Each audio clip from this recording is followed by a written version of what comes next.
Bonjour, je suis Philippe Massoubre, bienvenue sur le blog Utips.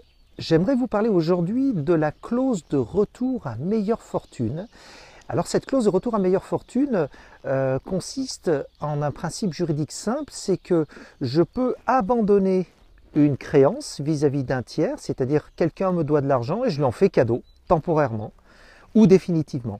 Et justement, la clause de retour à meilleure fortune consiste à faire un cadeau temporaire à quelqu'un. Alors quel intérêt?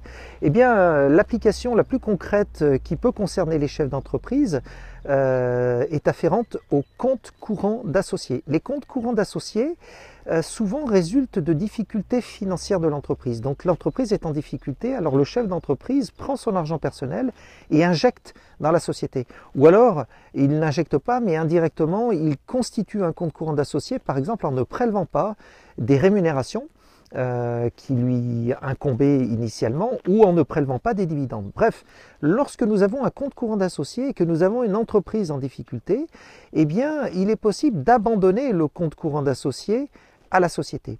L'avantage de cela, c'est qu'on restructure le bilan, donc j'y faisais allusion dans une autre vidéo à propos des comptes courants d'associés, et donc en abandonnant ce compte courant d'associés à la société, on constitue un profit exceptionnel qui augmente le résultat et donc réduit les pertes et permet de restructurer éventuellement les capitaux propres de l'entreprise, notamment pour éviter d'avoir à passer dans les affiches et donc vivre l'infamie, on va dire, d'une société en difficulté. Alors, ceci étant dit, eh bien, ce cadeau que l'on fait à la société peut ne pas être définitif. On peut assortir cet abandon de compte courant d'associé à sa reconstitution future par une clause de retour à meilleure fortune.